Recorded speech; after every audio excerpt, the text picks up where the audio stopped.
Good evening, folks, and welcome to the Whitfield Analysis. I'm Sam Whitfield, broadcasting live from Next Gen Conservative Studios via Spreaker on Junior Factor Nation Radio and on Next Gen Conservative Radio. Thank you so much for joining me. Folks, I apologize for the late program tonight. I realized that the show was supposed to go on a while ago, and I apologize. Last week, my parents are divorced, and my father was um, sick last weekend, so we didn't get to celebrate Father's Day. So we went out tonight and celebrated Father's Day. And I would have been back to the studio um, a lot closer to the regular time, but uh, there was a there was a rainstorm, and we got we kind of got rained into our restaurant, and had to wait for a little while. We went out for sushi though, and it was good.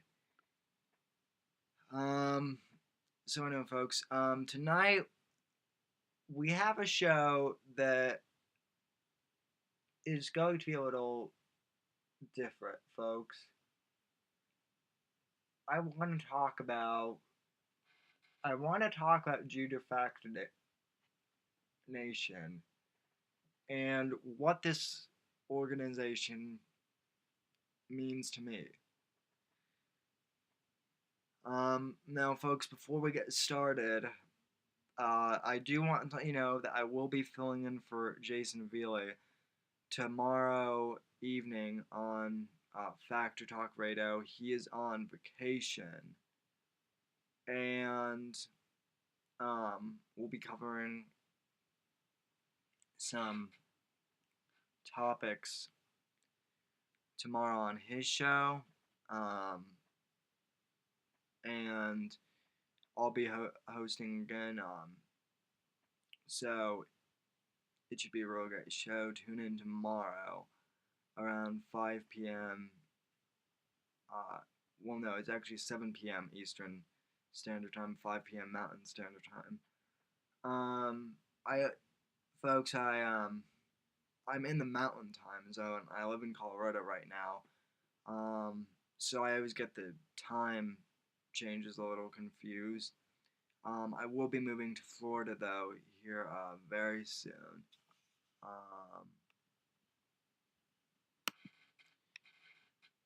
And so yeah, I will be filling in for him on Factor Talk Radio tomorrow, and it should be a great program. So tune in 7 p.m. Eastern Time tomorrow. Alright, folks, tonight I want to talk about Judah Factor Nation and what it means to me as a family, and I want to start off by thanking Jason Veely. Jason brought me on about 6 months ago now. It's been about 6 months since I joined Junior Factor Nation, and I couldn't be any happier, folks. And tonight I want to I want to tell you a little bit about myself. But moreover, I want to tell you about what Junior Factor Nation means to me, because we are, I believe, Junior Factor Nation is one of the top organizations that's leading the next generation of conservatives. I believe that we are doing amazing things here, and this organization probably has to be one of the best I've been involved in. And actually, scratch that. It is the best organization I've been involved with, folks. And you'll hear why in just a sec. The reason that I wanted to talk about this shit about Junior Factor Nation is I did an interview with our own, uh, with, with Junior Factor Nation's own founder, Jason Veely, earlier in the week before he went on vacation. We did the show Friday morning, before Jason had to go to work. Jason, once again, thank you so much for doing the interview. I really appreciate it. So, folks, I want to start off by playing this interview with Jason. We discuss a lot of topics. Um, One of the questions that I tend to get a lot, and I don't know why people ask me this question, but I've gotten a lot of questions from Whitfield Nation fans and people who have followed me for a while. You know, they've started listening to Jason's show, and a lot of them heard Jason's show a couple weeks ago when he was talking when he got started. But people always ask me the question of how did Jason Veely and Caden Cowger meet, and how did Junior Factor Nation come to be? And folks, all of these questions are going to be answered in this interview with Jason Veely. So, without further ado, I'd like to play this interview with Jason, and it runs about 20 minutes. It is a great interview, and really, there's not much else I can say.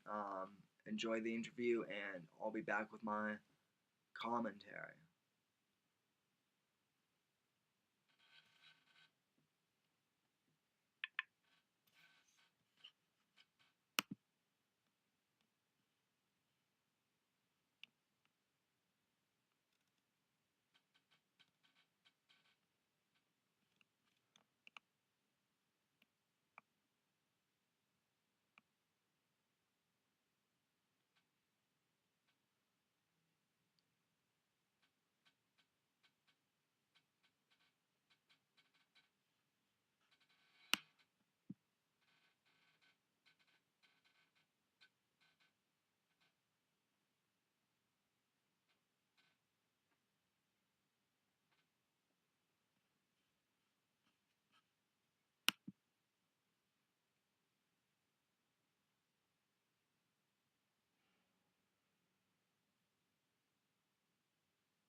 For those of you watching the TV, I'm sorry.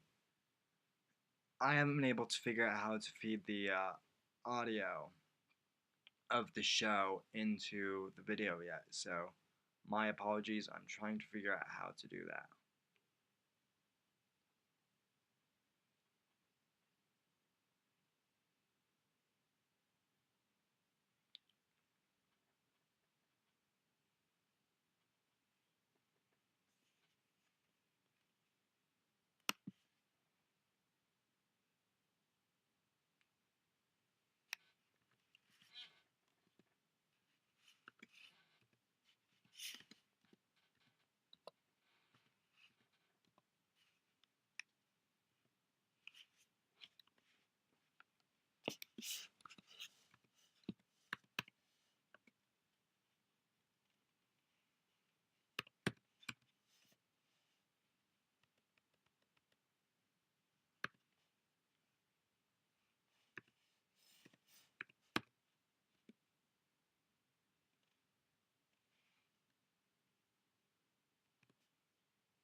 All right, folks.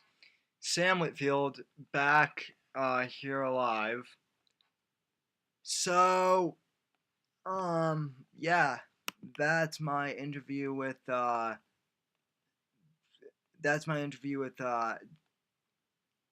Jason, and it looks like Michael popped into the chat room while I was gone. Um, Now, folks, one of the things that I wanted to talk about is I want to talk about what gender factorization means to me, and um, you know, folks, I've got to tell you,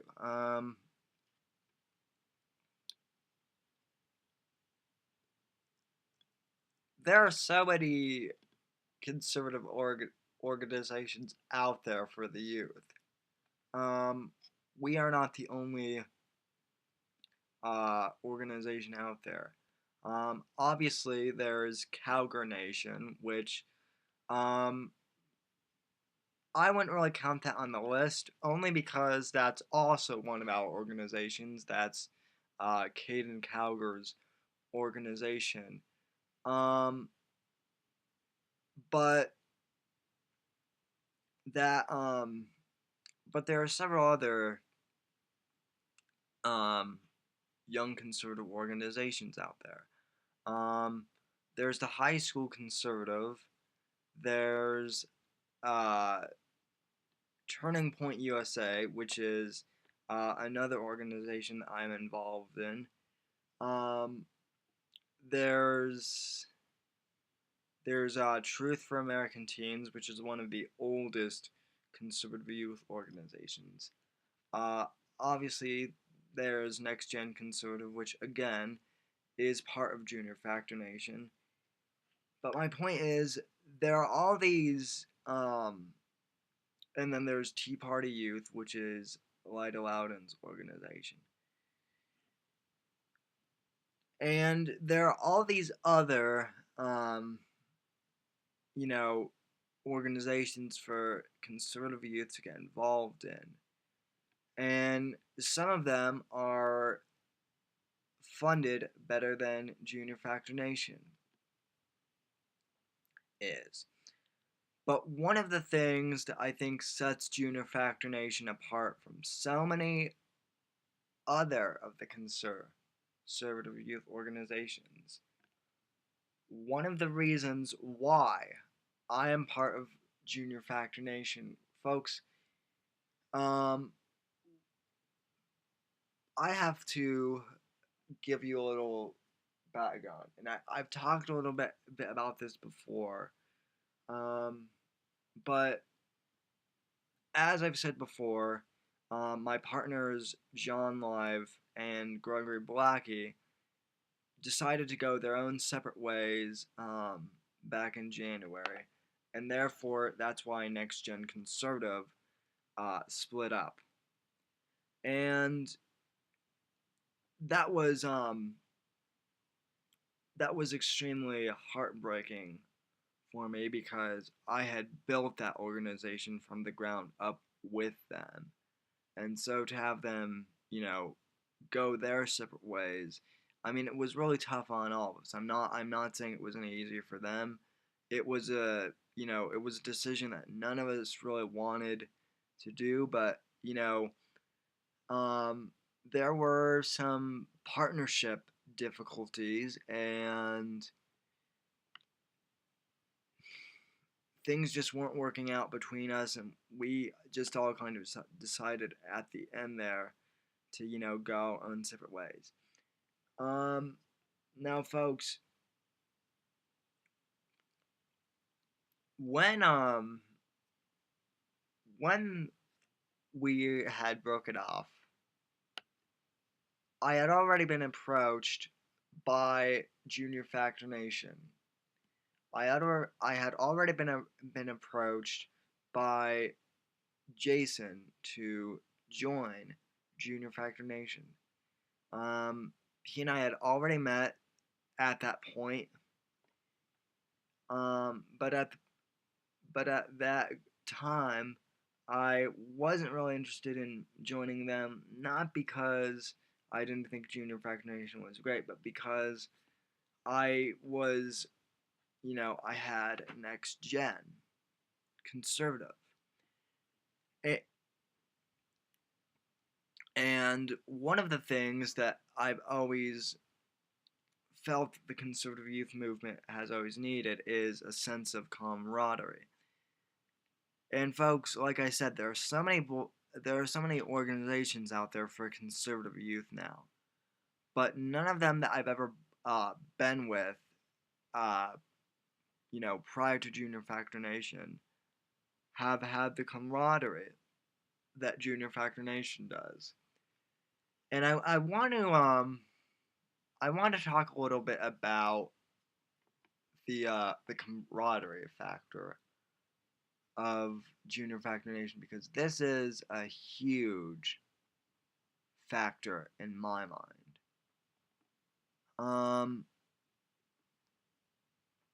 Folks, after the breakup, I had I didn't know where to go. One thing you have to understand is after the 2012 re-election of Barack Obama, conservative youth activists, and some of these, youth activists were big names too. I'm sure you can figure out who they are. I'm not going to name any of them, but a couple of the big ones dropped off the map after Obama's re-election, and they said, "Screw it, we can't do this anymore. It's not worth it because Obama won re-election." And folks, that's how a lot of people felt in the conservative youth movement. Now, I felt the exact opposite.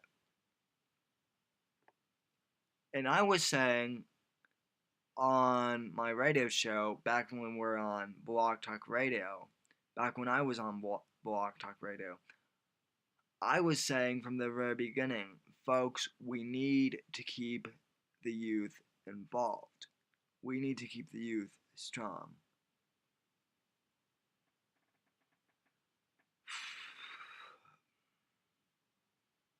But there were so many conservative youth activists who were giving up hope and dropping off the map. And one of the reasons why Next Gen Conservative failed, why my original partnership failed, was we were trying to recruit other conservative youth, but none of them wanted to come with us because a lot of them felt defeated since Obama won re-election.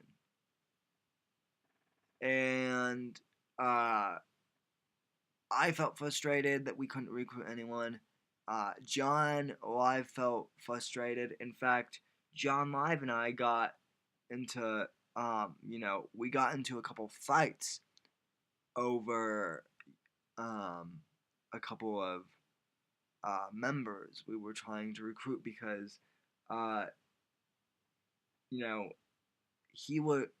he wanted to recruit some people who I didn't think were fit for next gen. He wanted to recruit some people and I wanted to recruit some people who he didn't think were fit. And then we had other troubles too. We had no sponsorships at that time,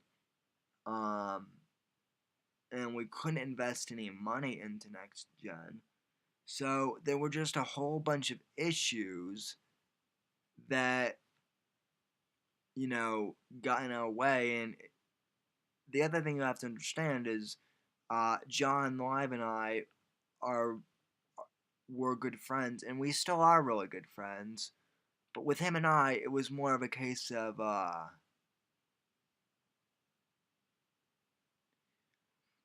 with him and I, it was a case of, it was either our partnership, which was dying, or our friendship as friends. And, as painful as it was, we decided to dissolve our business partner relationship. And it was painful. And for a long time after the breakup, of the organization, we did not talk to each other for about a good 2 or 3 months. Um, and we still don't talk. Uh, we don't talk as much as we used to either. But that's not because of the fight. That's because, he's doing his own thing now. He's busy with life, and I'm busy with my own thing, and it's just life things. But my point is,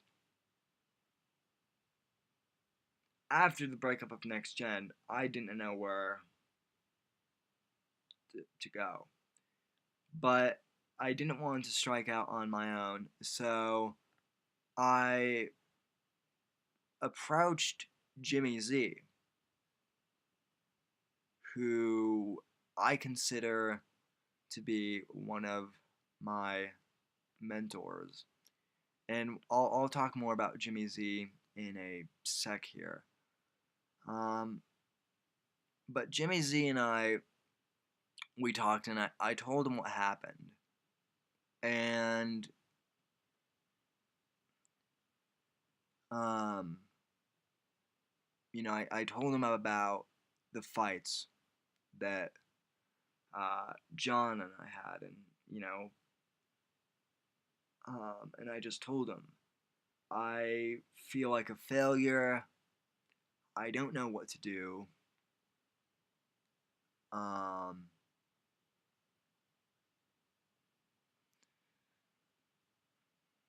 can you give me any advice? And the one thing he told me is, um, I remember he asked me this. This was on Facebook, but he asked me, "Do you still have Jason Veely's uh, contact info? Are you still friends with him on Facebook?" And I said yes. And he said, "Sam, you need to connect with Jason. You need to um, see about joining Junior Factor Nation." So I contacted Jason, and I said, I messaged him and said, Jason, um, I said I have a problem. Something came up between my partners, and I can I see about joining Junior Factor Nation? And so, can I talk to you about joining JFN? And so he said, yes. In fact, I would actually love it if you could join Junior Factor Nation. And so Jason gave me his number. And I called him the next day, and I left him a voicemail. Um, Now, he was taking a college course in the late afternoon at the time, so obviously I only got his voicemail. But I left a voicemail and told him what happened. And I remember I said, Jason, I don't know what to do. I want to stay active. I'm not quitting, but I don't know what to do. My two partners, we had a big fight, and it was the last straw. We broke up Next Gen Conservative. And I said, you extended me the offer to join Junior Factor Nation a while ago, and I'd like to take you up on the offer. And he said, by all means, you're welcome to join us. So I did, and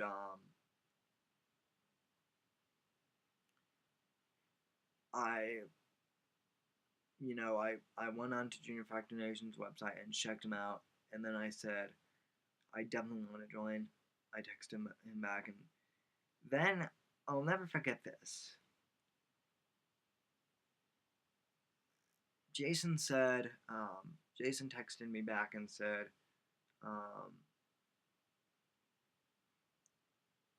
he said, I'm glad you like everything. And then he texted in the next line, welcome home, man. And folks, one of the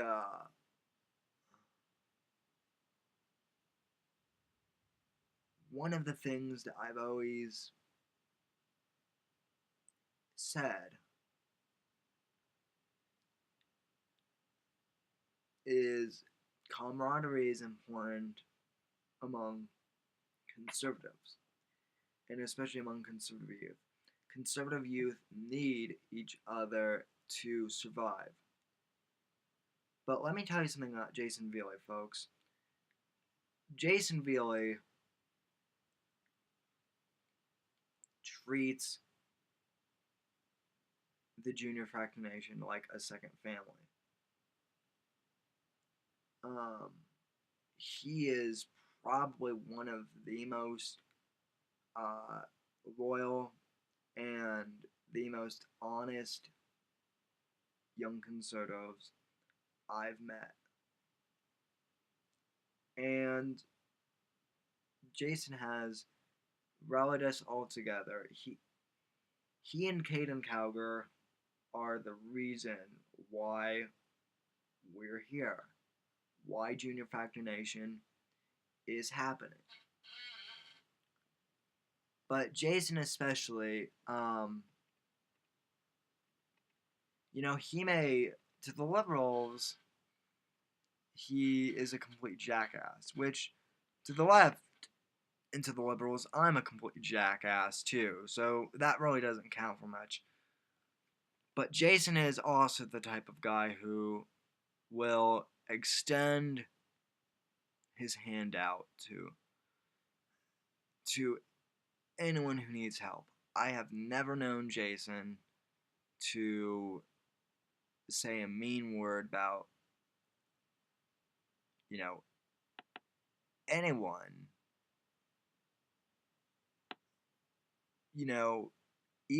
Even with the liberals who he disagrees with. I know he has liberal, I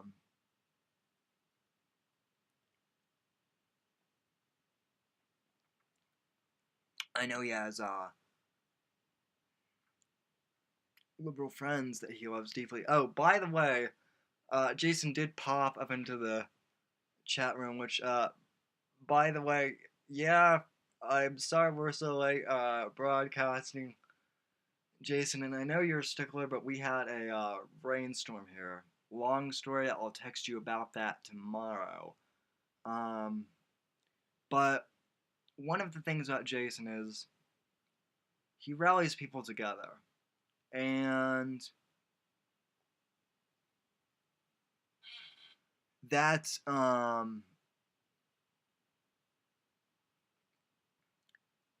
it's very hard to find someone who rallies people together the way Jason has.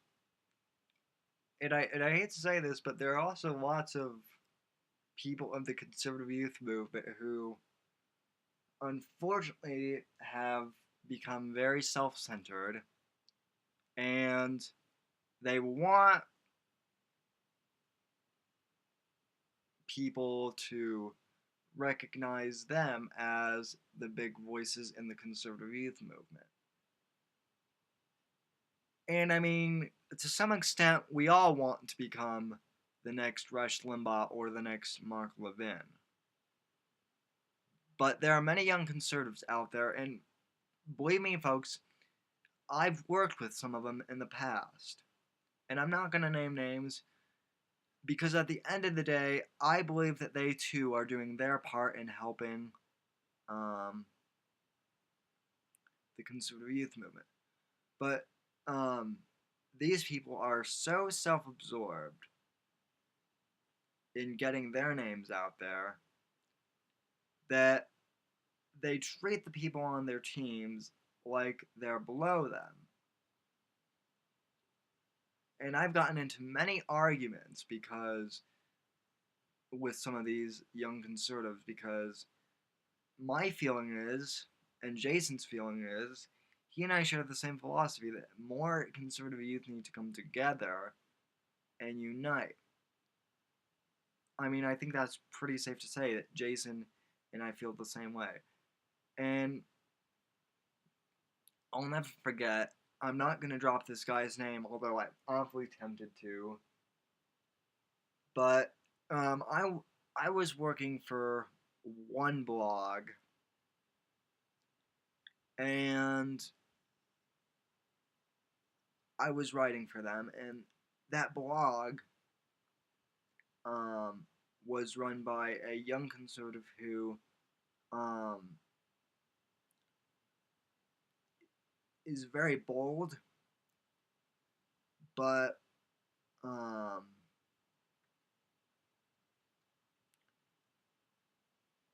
but he wants to promote.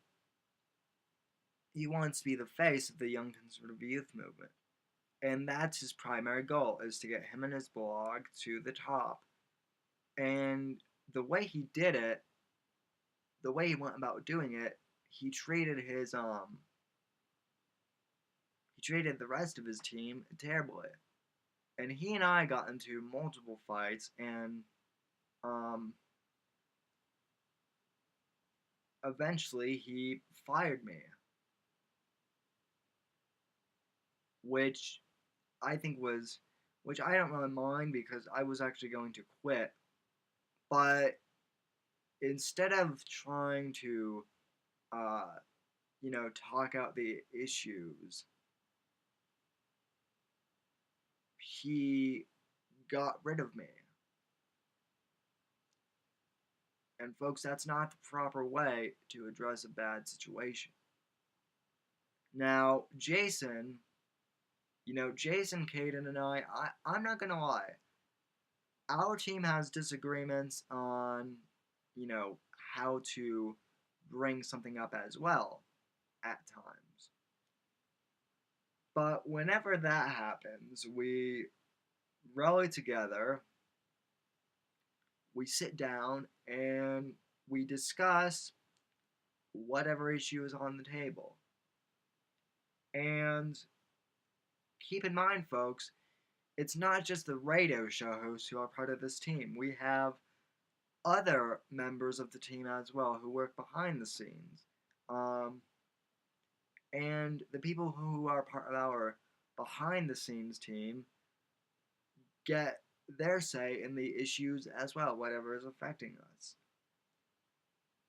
And so we work well together as a team.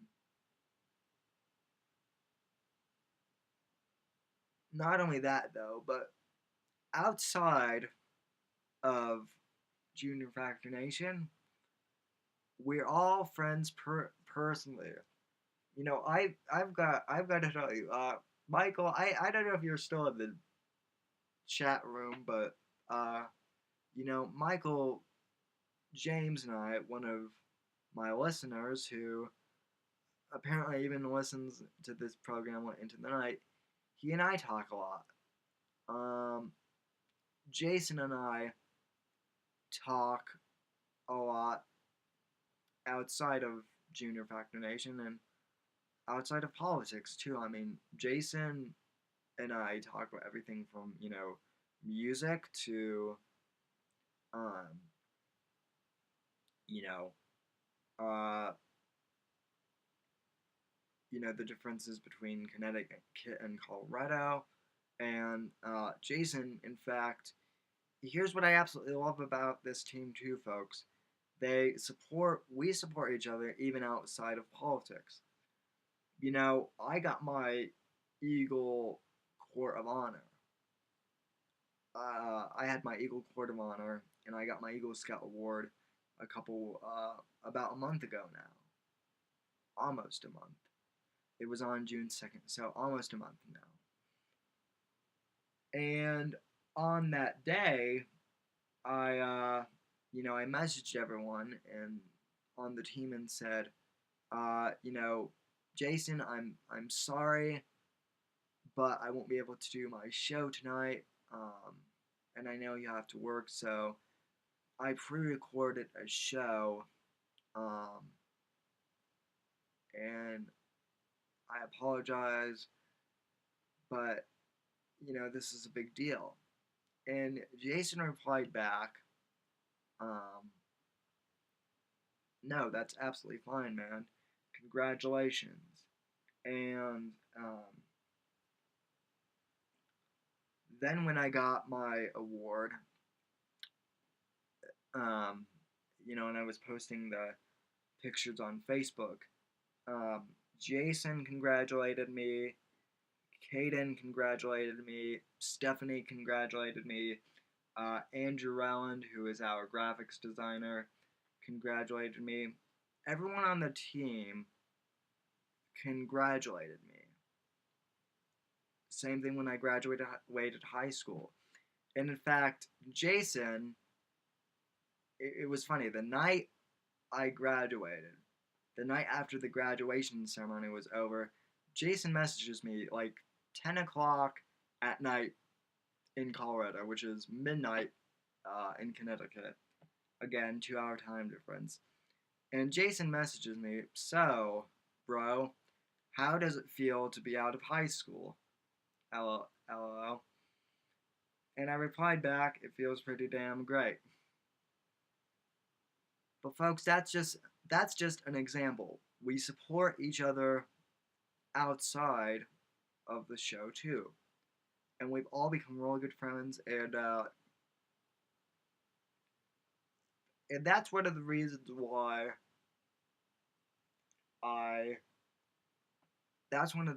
why I'm so hard on liberals when they attack Jason or Caden. Now Caden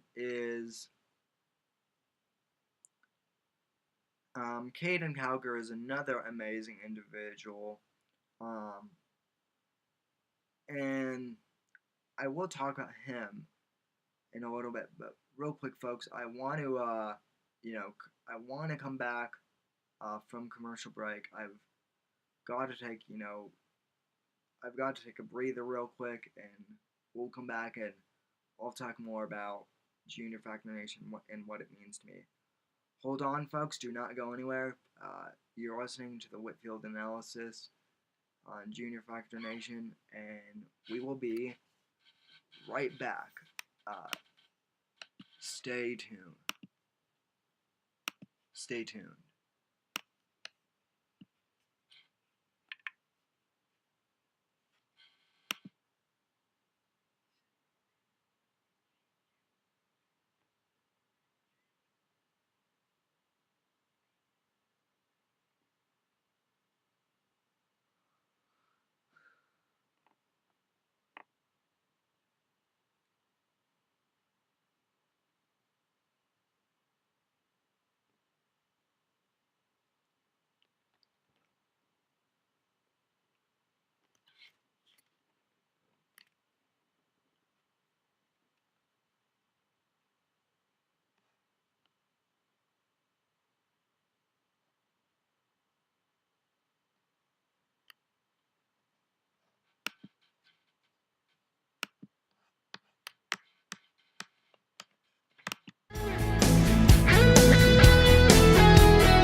Alright, folks, welcome back to the program. I figured I'd play a little Industrial Disease from Dire Straits right there. Because, folks, it is a rainy evening here in the great city of Denver, Colorado. And that Industrial Disease is off the Over Gold album from Dire Straits, which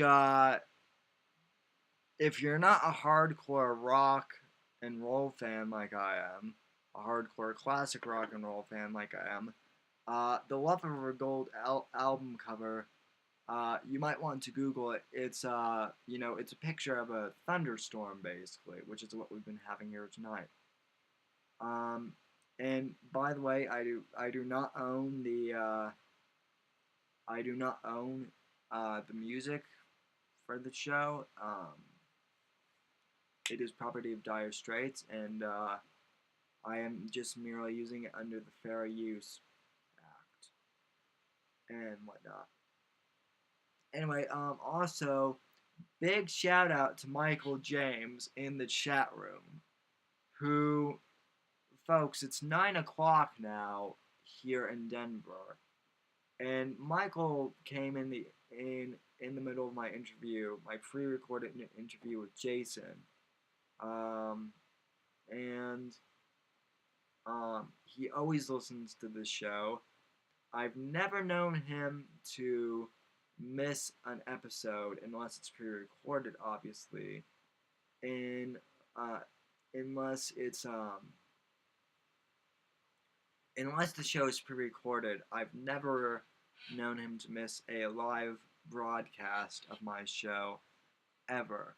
And Mike, I'm just curious because I don't remember what time zone Texas is in, and so therefore I don't know what time it is. I'm assuming it's pretty late there now. Wow, it's 10 p.m. there. So folks, it's 9:09 here. It's 10:09 there. He does live in the central state of Texas, but that's dedication. But that's dedication, my friends, to to tune into my program at 10 p.m. at night when usually he tunes in at 5 p.m. That just shows fan loyalty. And yes, Michael, we will. I will be having you on the show for an interview. For those of you who don't know, by the way, Michael James, um, well, he's not a part of our team. I've recently dubbed him the head of the Whitfield Analysis fan club, and he's a great listener. But he also has a pretty amazing story, and really, up until he reached out to me, by writing his fan correspondence to me for the first time. And yes, I believe it or not, folks, I do respond to my fan mail, believe it or not, folks. So if you send me a nice comment, I will respond with nice things to say back to you. If you send me a death threat, well, first of all, I'm going to contact, if you send me a death threat, I'm going to contact the local authorities, and then I'm going to contact Caden, who will contact his FBI agent, and the FBI will be on your butts.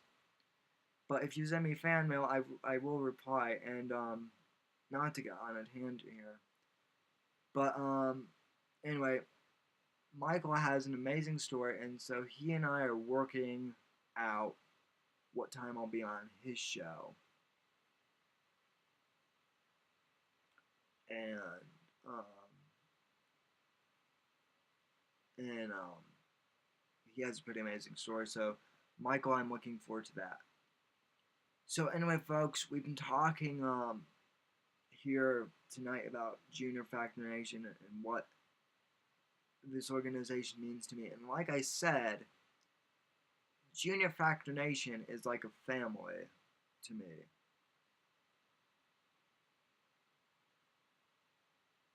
Um, you know, Jason, as I said, is the one who brought us all together.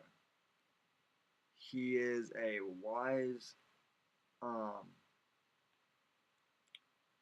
he is a very wise leader. He knows how to handle stressful situations. He is intelligent. He really knows his material. He really understands how this movement works. I think the fact that he did TV for 3 years is really to his benefit because, I've been doing radio for 5 years. Um, but, he did television for roughly 3.5 to 4 years before he started radio. Um, so he's had exposures in both mediums. And again, um, wonderful, wonderful guy.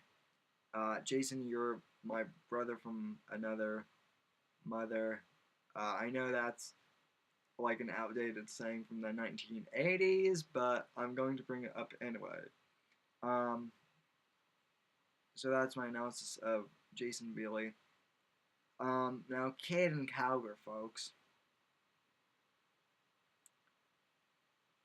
Caden Cowger. There's just something about that name that makes every liberal I know cringe. Caden's name is like nails on a chalkboard for a liberal. Um, Caden is pretty much, for those of you who don't know, which I can't imagine you don't by now, but Caden is a 15-year-old conservative radio host from West Virginia. I forget what town. Um, who's been doing his show, the Caden Cowger Show, for I want to say 2 years now.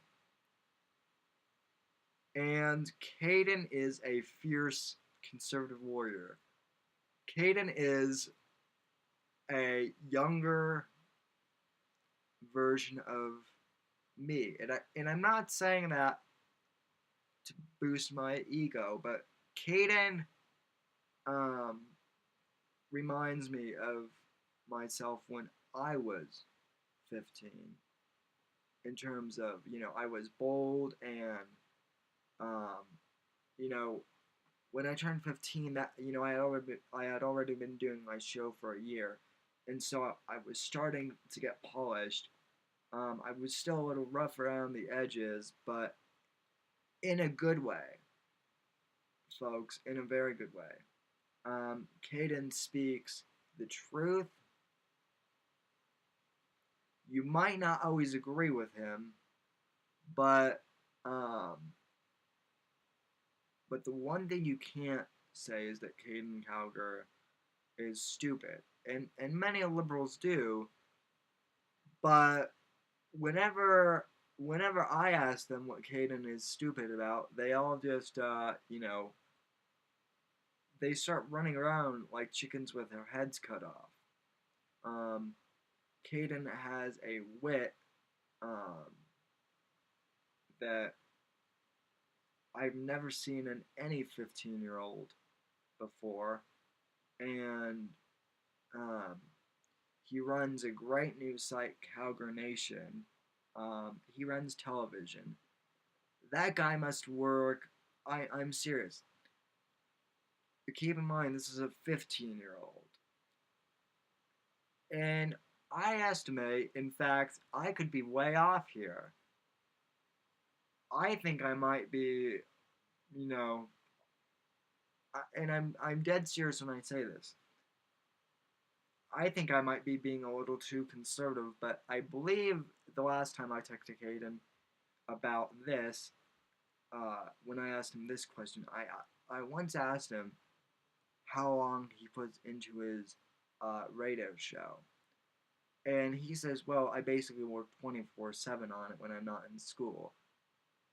This kid eats, eats, sleeps, drinks, and breathes politics, um, and radio. CowgirNation.com, one of the other blog sites I've contributed to. He is editor in chief there, and he is brilliant. All right. Good night, Mom. Um. Anyway, absolutely brilliant, as I said. Um, and Caden is younger than I am. Not that I'm super old or anything, but if you think you're gonna get rid of him so easily, you're mistaken. Um, so he's a great ally as well. Stephanie Conway, I'm trying to get all my colleagues on the radio here. Stephanie, I don't know you too well personally. We haven't talked. Um, we haven't gotten to know each other that well, which is something we will have to amend soon. But Stephanie Conway is uh the is the spunky one in the group. Um,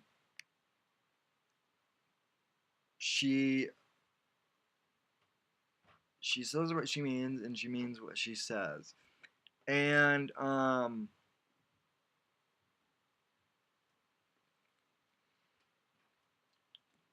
how do I phrase this?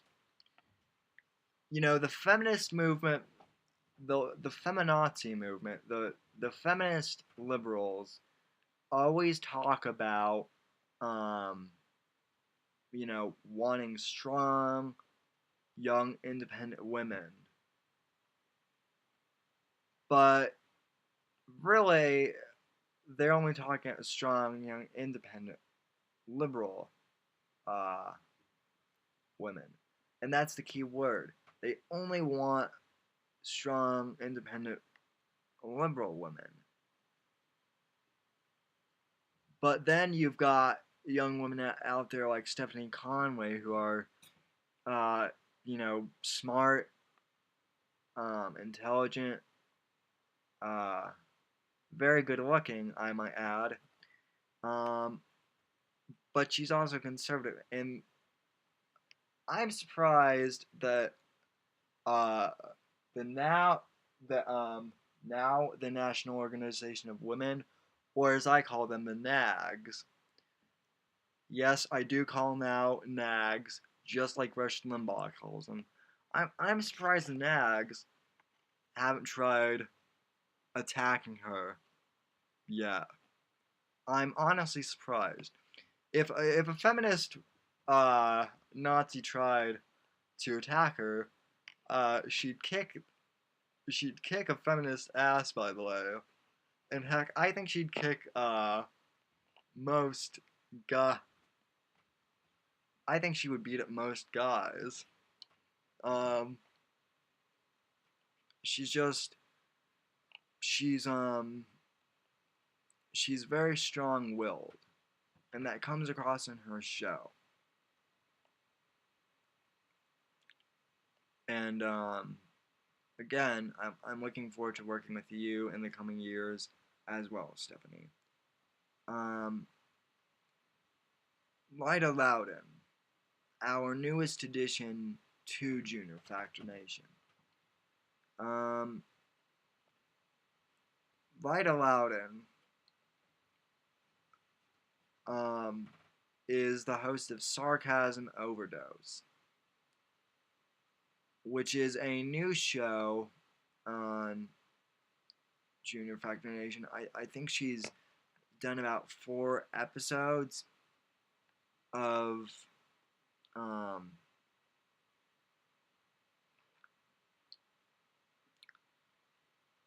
of Junior of Sarcasm Overdose, and Lida, I I don't know you too well yet either. Um, but Jason, you know, he brought you onto JFN. So right there, your awesomeness level goes up um, immediately right there. Um, and Lida, I know that your show is new, and um, I know that the first time you and I talked, on Facebook chat, you told me that you were a little nervous and that you didn't think your show was that good. Um, from the very first time I listened to your show, Lida, you captivated me. You have such a poised way of speaking, and um, you're really fun to listen to. Um, you also go outside the lines a little bit. Um, most of the time, Jason and Jason and Stephanie and Kate and I just talk about politics. But uh, you tend to talk more about cultural issues, like why um, teenagers are liberal and whatnot, and you give it from the perspective of a young conservative gal living in liberal California, and I think um, that perspective is incredibly helpful because, Lida, I'll tell you something. I've been doing this for so long, and you know, I'm not I'm not trying to say I'm incredibly brilliant or anything.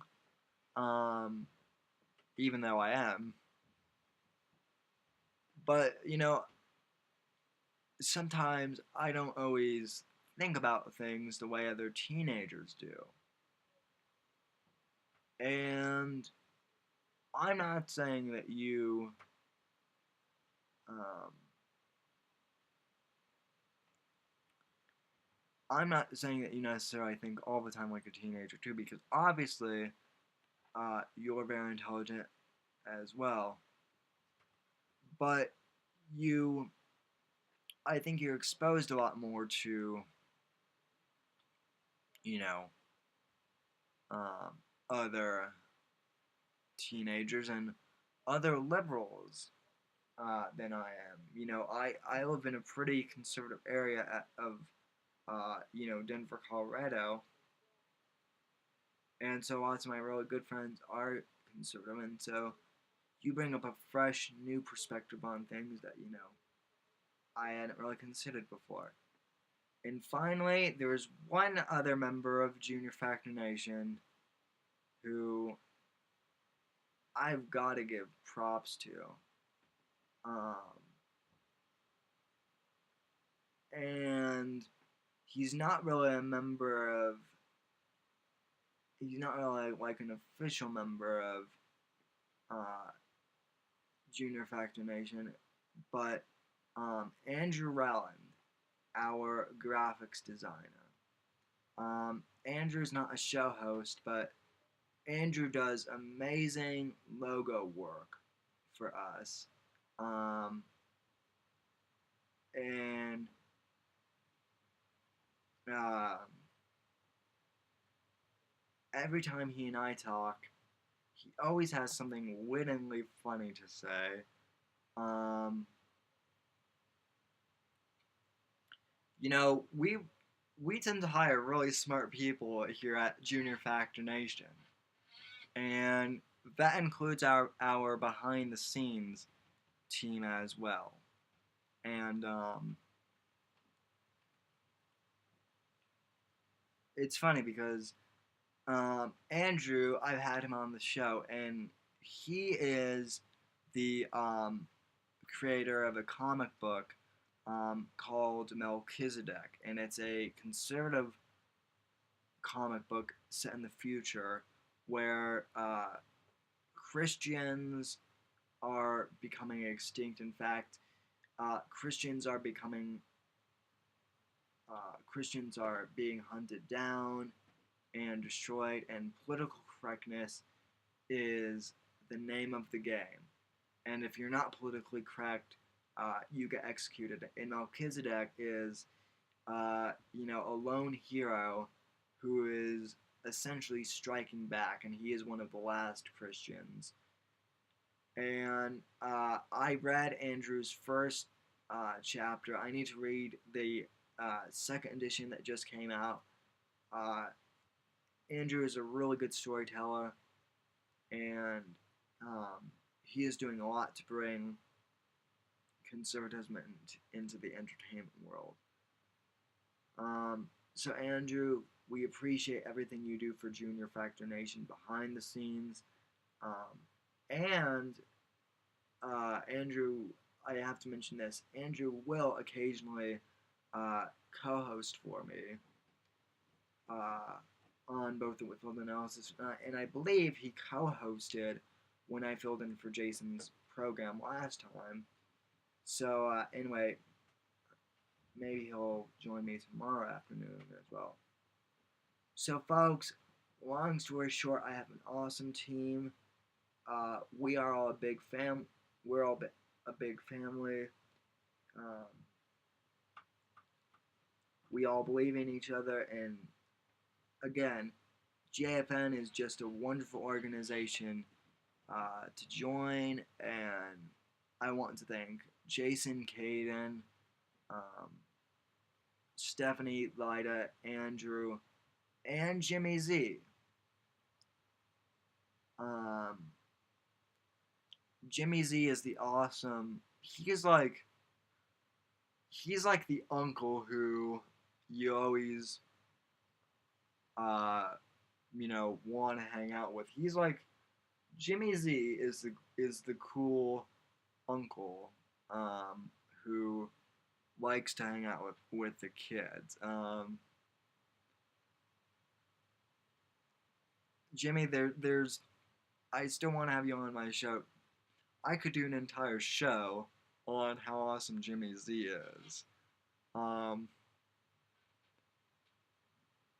I think Jimmy, I owe a lot to you. You were one of the ones who brought me to Junior Factor Nation, and you really pushed me to join. And Jimmy Z has done my intro as well. And in fact, if you like the intro music, I want you to go to the jimmyzshow.com and support his show. He has a great show of his own. He's just a great supporter of everything we do over here, folks.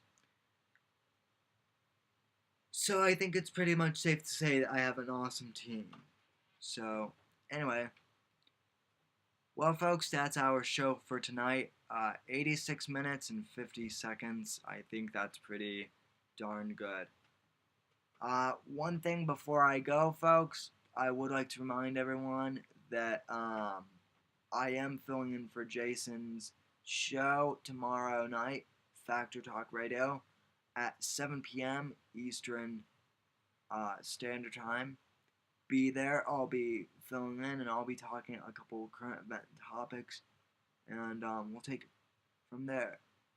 So, from all of us at Junior Factor Nation have a great evening.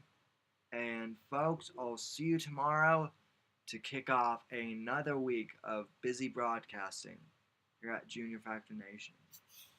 Good night, folks, and God bless.